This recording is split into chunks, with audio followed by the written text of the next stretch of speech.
Hello, and welcome to Large Language Models and Investment Strategy, the 41st episode in the Crossing Thin Ice podcast series, brought to you by Actuarial Risk Management. This is Dave Ingram and Max Rudolph, and we are joined today by Kalen Shang, our guest speaker. Kalen will be discussing his recent paper for the SOA Research Institute, Effective Usage of Large Language Models in Investment. Kalen is a longtime friend of ours, and he has received awards for both his research and volunteer work. Welcome, Kalen. But before we go on, I want to mention that nothing we say here today is intended to be investment advice. We intend to provide educational material for risk managers. So let's get started.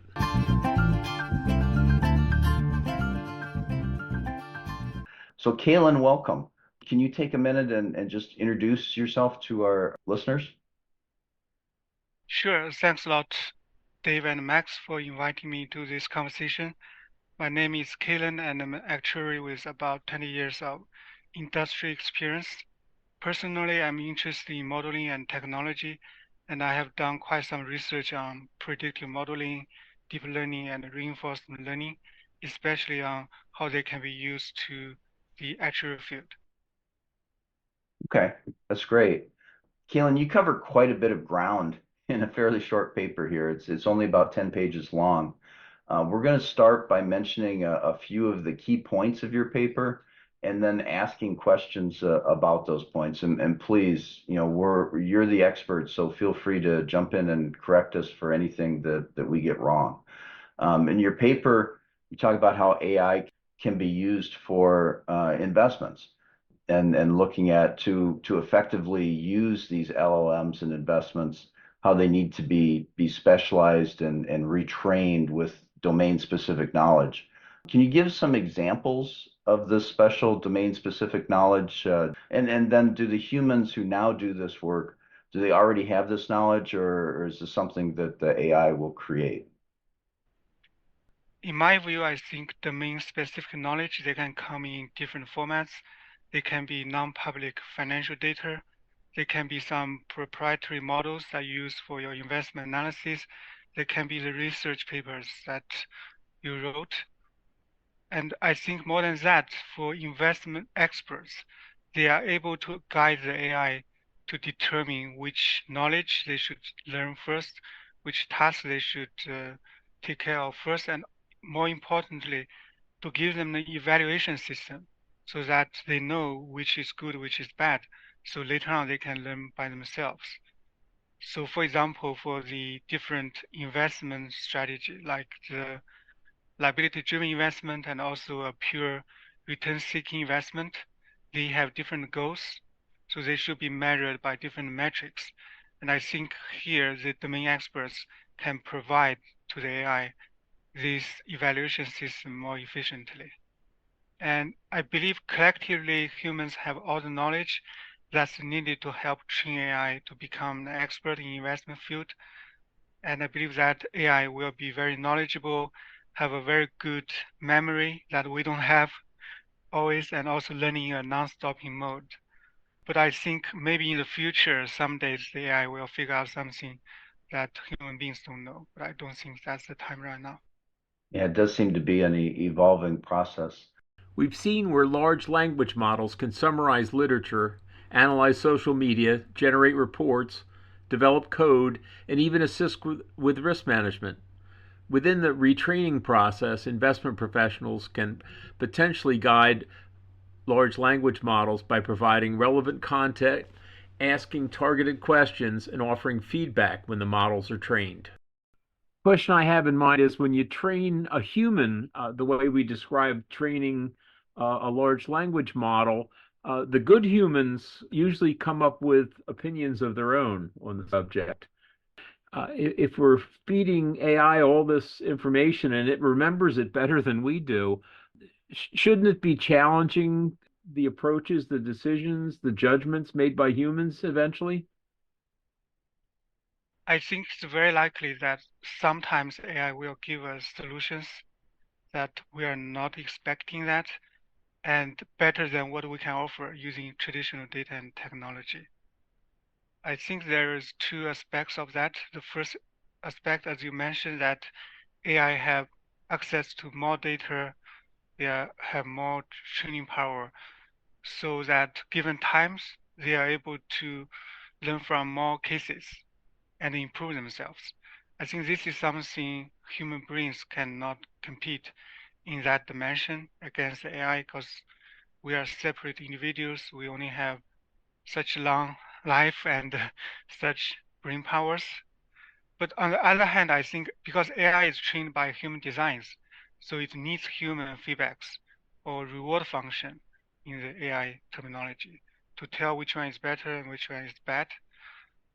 So in that cases, I think AI cannot challenge in the framework we give them. But in some specific cases like investment decision, maybe it will give us better answer because it doesn't have these heuristics, emotions as human being.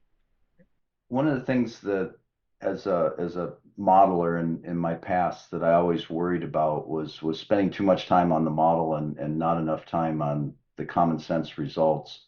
How do you combat overfitting? It seems like that can be disastrous when it ends up driving investment recommendations to individuals. Yeah, I think overfitting is definitely a big risk in the AI applications. I think we can tackle it from two angles. From the technical perspective, we need sufficient and diversified data. We need a very good design of model training to reduce not only the chance but also the magnitude of overfitting. We should always keep overfitting as our top priority when we train AI models. I think the second angle is that we need to do a lot of testing and validation given the model outputs so that we understand in what situations this model will not work or it needs to be improved before it can be put into applications so that we can avoid these cases in the real world application. But I think at the same time, we need a robust risk management framework because we can have all these theories, but it may not be implemented in reality. So we do need this risk management framework in place to ensure that it's managed properly in reality and it's also transparent to all the stakeholders, internal, external, so they understand this risk and if any incidents happens, there is no full surprise. They know how to react to it. Dave's been playing with chatbots here of late, and so I get to hear the kind of the pros and cons of his experience on a regular basis. And what he's told me is that effective interaction with these LLMs, you really need to involve clear objectives, get the details from a contextual standpoint right, get some good iterative dialogue, and be very precise with your guidance. Can you give an example of both a bad prompt and a good prompt within these questions? Sure. First, I totally agree with what you just said. I had the same experience. I think in generally, you would want the AI model to perform the reasoning process together with you. A bad prompt can be something like, tell me if I can invest in Microsoft stock.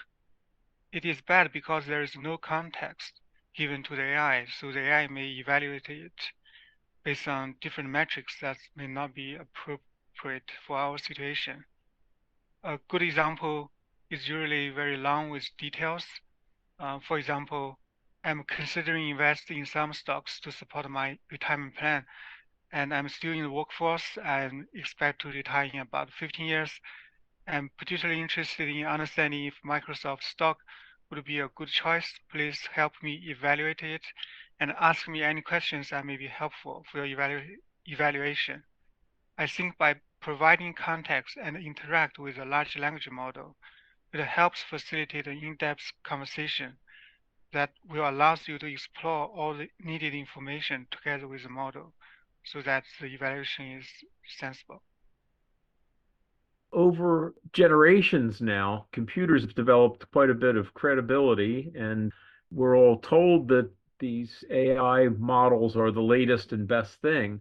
There's a lot of credibility associated with the answers that you get out of that. What do you think is the best way to go about challenging results that you aren't sure about, so that you make sure that you aren't giving too much credibility to to the AI? Yeah, that's a very good question. First, I would say that computer and AI is as good as the inputs and also the instruction they have been given. We saw some AI applications like deepfake. They're designed to provide false information, and also for large language models, they may generate hallucination just in order to complete the responses. So maybe we can use the large language model as example. I think a simple trick is to ask them that in their responses, what sources they have used, what are based on facts and what are based on hallucination, and what the steps they have taken to reach the conclusion. In the recent example I did using the GPT, I asked information about a public company, and the GPT told me what are the facts, what are the sources they use, and also what are the hallucinations they are based on. So for some of the information, they cannot find information about that specific company. They will just use the industry standard. So at least from that response, I can get some information about the hallucination. And also, in addition, I think we can use different models, for example, different large language models, to see how different their responses are. I think this is very similar to what we have been doing with the traditional modeling, that we can have two models using one as a benchmark so that we can make sure the other model is not going wild for some outliers. Keelan, there's a few funds or ETFs already out there that are trying to mimic famous investors. It's always been kind of holy grail for investors to be able to push a button and have it recreate somebody who's long dead. I can see it as something that, let's say I wanted to mimic the way I trade, to where I could look at it and say, oh, I don't like what I do, or use it to look at pros and cons of my own style or someone else's style. If I wanted to train a chatbot to invest like a specific person or a specific investor, how would I do that? What information would I need to collect to best come up with some type of solution there? I think to create such a chatbot, the first step is to collect data, including any writings, speech, or videos that's related to your investment philosophy. And this information can teach the chatbot the investment style at a higher level. And I think at this stage, the chatbot would be able to answer some general questions. For example, if I should increase my bond investment, if the interest rate is expected to drop in the next 2 years.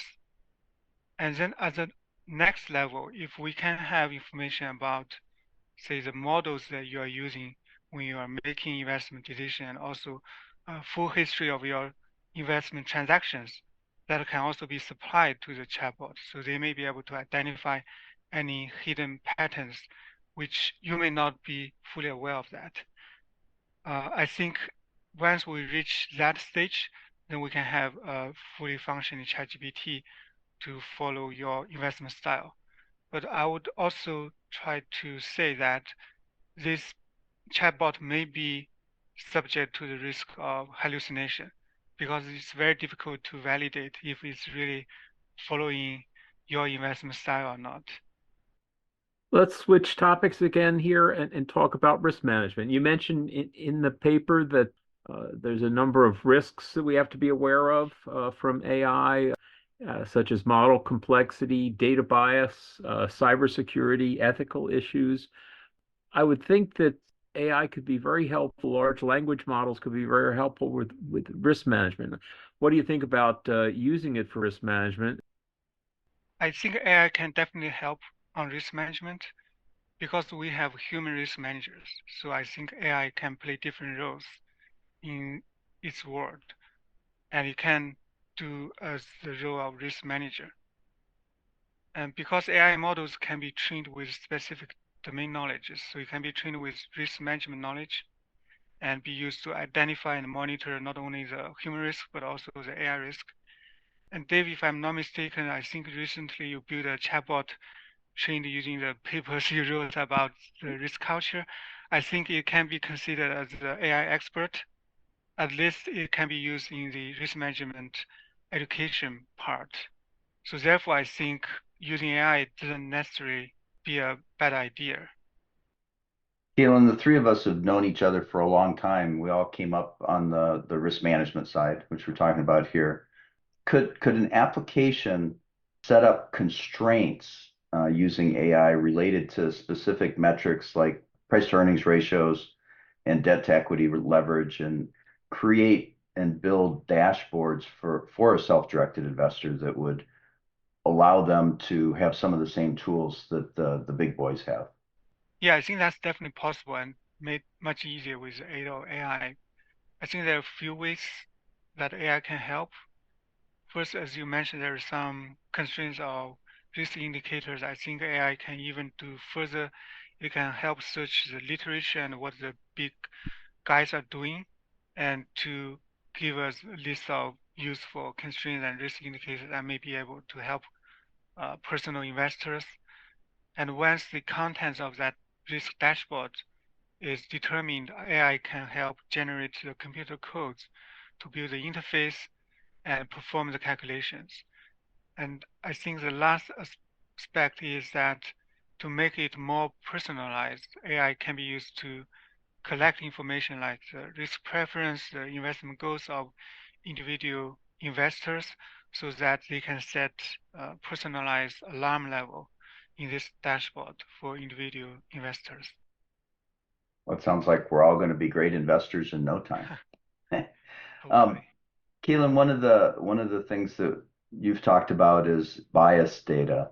Can you give an example of what of bias data within the investment sphere? Sure. I think I'm going to use a very traditional and well-known example in the investment field, which is survivorship bias.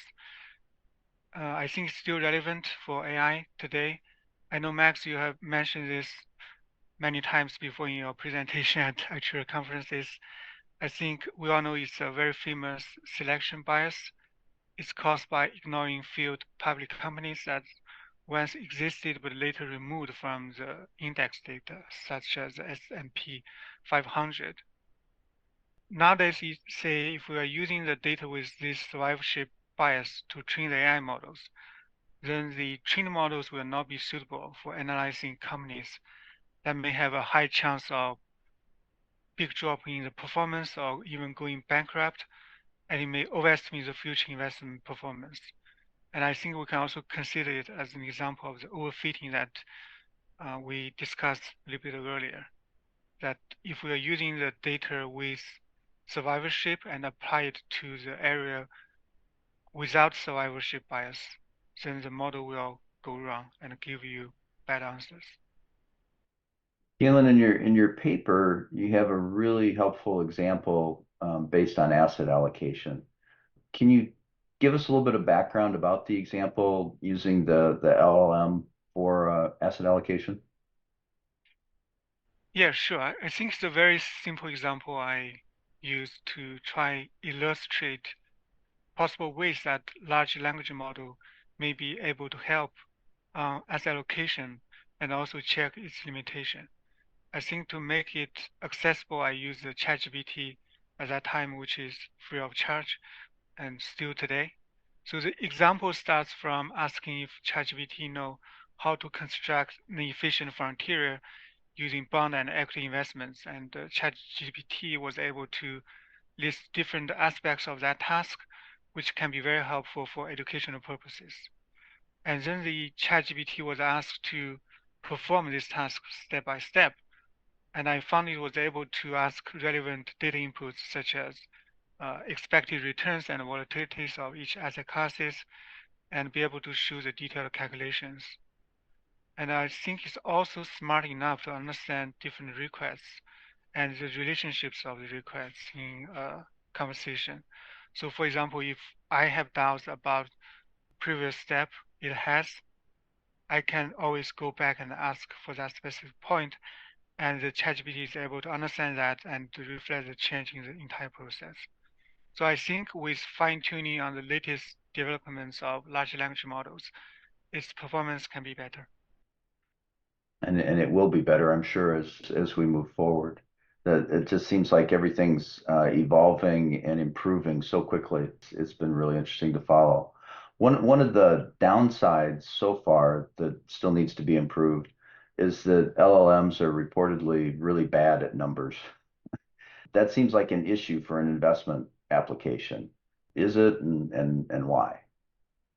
Yeah, I totally agree with you that large language models are bad at numbers. As we saw in the efficient frontier example in the paper, ChatGPT is not very good at math and made an error in a simple arithmetic operations, which is multiplication. I think large language models, if you think about the basis, is basically try to predict the words or responses based on the context we provide to them. There is no well-established mathematical models behind that to do all these math operations. So therefore, I wouldn't trust too much about the calculations that we get from a large language model. Although they may serve as very good math teachers to explain these difficult concepts. So I think the best combination is to use a large language model on the top so that it can help us to collect these data inputs that we needed for investment analysis and also provide feedback in a very intuitive way to our clients. But in the back, we still need some very solid built mathematical models to support the numerical analysis so that it can be easily interpreted by large language models. So I think it will be a good combination to have these two in one application. And also, as Max, you mentioned that large language models can be used to give us some codes, so we can use it to convert these models to computer codes. But as humans, we definitely need to verify and make changes if needed. One of the challenges that I see working with AI is that the actuarial standards require us to avoid black boxes and then transparently demonstrate the methodology. So are there ways around this, or are actuaries going to find instances where they can't be used and essentially turning the work over to other professions? Yeah, I think that's a very good question and also a very important aspect to consider. I think the standards ensure that for actuaries to use AI, we need to at least fully understand it before we can use it in real cases. And to me, I think this provides some guarantees on AI risk management in the actual practices. And we all know that AI is very new and evolves every day. So I think based on these standards, it's very challenging if you always want to use the latest developments in that area. But on the other hand, we also see new regulations like the Colorado AI Act that tries to protect consumers from discrimination by AI systems. We also see the EU AI Act that aims to make sure AI systems are transparent, unbiased, and harmless. So therefore, I think as actuaries, we need to jump into the trend and to help make AI technology more transparent rather than take it as given. And I also think there should be some mindset change regarding the transparency because for large language models like ChatGPT, it's impossible for individual actuaries to recalculate everything because you have such huge models, such a large data volumes. So I think the concept of model transparency may be different for AI models or applications. It can be an in-depth understanding of the model inputs, the methodology, the outputs, and also a full disclosure about all the tests that has been done either internally or by third parties. So I think we do need to rethink about what transparency really means for these large AI models. And I think the actual communities need to work together proactively so that we are able to use AI to improve our work and also our life in a safe way. Yeah, you use the word that I would use, that it needs to be a proactive discussion. That's a really good way of thinking of it. Dave, did you have anything you wanted to add on the ASOP discussion? Yeah, lots, but I'll keep short. Um, I guess I can recount two stories. One is I did do some work using the large language model, and it did that analysis in about 10 minutes. And then I spent about 2 hours with it trying to figure out how I could go about checking that. And in the end, I had about 25 pages of directions as to how to check it. And I went through it and I estimated, and I thought it was at least 30 hours of work to check what it did in 10 minutes. That's just validation of what you said about it's not impossible. You could spend the 30 hours of work, but it sort of defeats the purpose of having this thing that can do it in 10 minutes if you have to spend 30 hours to validate it. On the other hand, there's a lot of things that you can check reasonably and fairly quickly. And it's just by not simply accepting the 10-minute or the 5-minute or the 2-minute answer, but asking it to step you through its process to get that answer. And so instead of giving you a 1-paragraph answer, it gives you a 5-page answer. And then that 5 pages is something you don't have to necessarily check every line on every page. You can spot check it, just like what you would do if you had somebody working for you and you wanted to decide if you wanted to rely on their work or not. You would spot check it, check the parts of it that look questionable. So there's things we can do. And on the other hand, the thing you said about the amount of work to review the calculations it can be immense. Keelan, I'm hopeful in the way you're going to answer this next question, but I'll throw it out there and you answer it the way that you feel comfortable. But once AI for investors is in place, what's the role for humans going forward? In the future, it will be a world shared by humans and AIs. I would consider at least at this stage the AI for investors is only in terms of assistance in a working environment. I think humans have a lot of important roles to play, either to improve AI or improve the whole world. As I mentioned, before, I think humans are playing a very important role to guide AI to learn the new knowledge and data models and also provide feedback to them so that they will improve their behaviors in the right direction or in the desired directions expected by human beings. And humans has to validate the work of AI. As Dave just mentioned, the amount of work may be very demanding to validate that. And also more important, I think humans should have the final say in the whole process if needed. They need to set up the rules, the laws, and the regulations. And these rules and regulations need to align with the interests of human beings. Last but not the least, we mentioned this many times that we need to have a robust risk management framework in place and be effective so that we can control all the risks that AI may bring to us and to the human race. I think there's a number of research projects talking about how working together with AI and humans comes out better than either the AI by itself or the humans by themselves. And so I agree with the comments that you're making there. Really, thank you, Keelan, for your time today talking about this important article. We'll put a link to the article in the description of the podcast.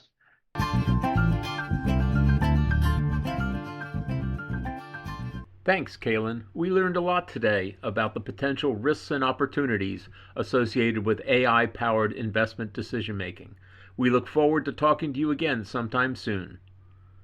We hope that our audience has also learned something from this episode of Crossing Thin Ice. If so, please like, subscribe, and share the link with your coworkers. Thanks. Bye.